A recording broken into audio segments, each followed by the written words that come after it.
हमारे पड़ोस में मौसी के घर में था गृह प्रवेश, तो मैं भी अपना काम निपटा के चली गई थी 11 बजे के टाइम पे। यहाँ पर सभी लोग लगे हुए थे, कोई मटर छिल रहा था, कोई टमाटर काट रहा था, कोई खीरा सब्जी अलग अलग काम कर रहा था। तो मुझे भी जाते ही टीका लगाया। उसके बाद मैं भी लग गई थी थोड़े बहुत काम पे।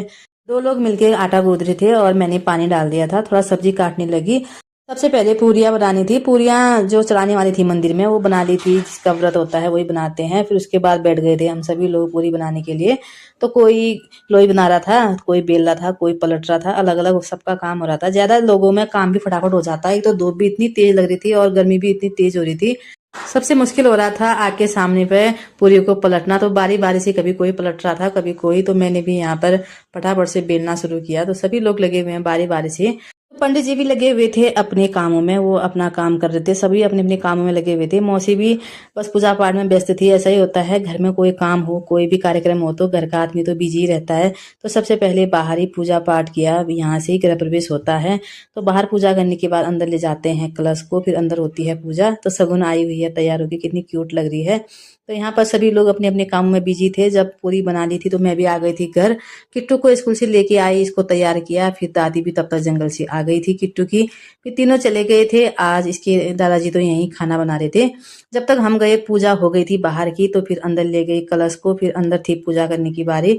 अंदर पूजा का कार्यक्रम चल रहा था और बाहर पे बन रहा था खाना। आज खाना मेरे ससुर जी बना रहे थे, जो खाना भी बन चुका था अभी लगभग। अब पूजा होगी, उसके बाद ही सभी को प्रसाद देंगे, फिर खाना खाएंगे। तो यहाँ पर जितने भी गन के घर के लोग थे सभी बैठे हुए थे पूजा में। छोटा बाबू भी बैठा हुआ है, कितना क्यूट लग रहा है। जब अंदर सत्यनारायण की कथा शुरू हुई तो सभी लोग बैठ गए थे कथा सुनने के लिए। यहाँ पर दीदी बना रही थी सेली। पूजा पाठ बनाते हैं, फिर शेली बनाते हैं। शेली बनाने के बाद इसमें आरती करते हैं और कोई इसमें पैसे रखते हैं। हमारा घरेलू रिवाज है, शेली बनाने के बाद हम जौ के दाने ऐसे लगाते हैं।